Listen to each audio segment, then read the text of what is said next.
6 milliards, c'est le montant des dégâts de la crise du 13 mai rien que pour la ville de Nouméa. Baisse des dotations, de la fiscalité, la situation devient critique pour la collectivité. Moi, maire de Nouméa, je suis en défaut de paiement de la Nouvelle-Calédonie depuis le début de l'année, véritablement de 5,1 milliards aujourd'hui. Il y a sans doute une partie des prêts que nous avons eus pour l'investissement que nous n'avons pas pu faire et qui sont partis pour payer nos agents, pour payer notre fonctionnement. Moi, j'ai 700 millions, plus de 700 millions de paiement des salaires parce que j'ai 1600 agents et donc je dois payer ça chargé tous les mois. Alors là, on va arriver à la fin de la course. Et donc, au mois de février, c'est fini pour les 1600 agents de la mairie de Nouméa. Si les communes de l'agglomération sont celles qui ont été le plus touchées par la crise du 13 mai, celles de la Grande Terre et des îles sont elles aussi impactées, comme à Marais. Sur Marais, on a la particularité aussi d'être sur des terres coutumières. Donc l'afflux de population, ça implique aussi des réflexions au niveau des aménagements, au niveau de l'accueil des populations. On a pas mal arrêté aussi nos aides, mais nous sur Marais, la majorité de la population ne travaille pas.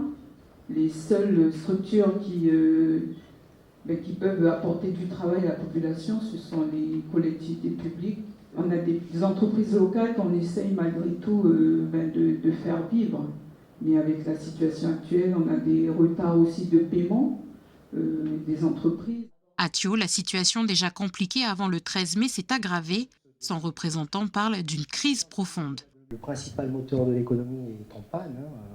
Donc finalement, on arrive à une situation de crise vraiment profonde, avec moins de pièces dans les ménages, difficulté à se nourrir. Donc c'est pas évident, parce qu'ils viennent nous voir. Sans compter que la province, elle va sûrement couper sur des aides, puisqu'elle est en difficulté aussi. Donc on s'attend à avoir un besoin social, un besoin d'accompagnement énorme. Donc là, on essaie de réfléchir, savoir comment on va faire. On a dégagé une enveloppe, mais en fin d'année, c'est pas énorme, mais c'est toujours ça, pour parer à l'urgence alimentaire. Si cette nuit, à l'Assemblée nationale, un budget de fin de gestion a pu être voté avant la chute du gouvernement Barnier, la situation reste toujours critique et incertaine. C'est 6 milliards pour les communes sur les 27 milliards prévus, mais c'est rien. Qu'est-ce qu'on va faire avec ça? Tout en sachant qu'on nous demande déjà de préparer des budgets 2025. Mais avec quoi? On ne sait plus faire. Moi, on entend tous les jours, bravo les maires, vous faites preuve de résilience. Moi, la résilience, je ne peux plus l'entendre. La semaine prochaine, les élus du Congrès doivent se réunir pour examiner un projet portant sur les dispositions financières et budgétaires dans l'attente du vote du budget propre 2025.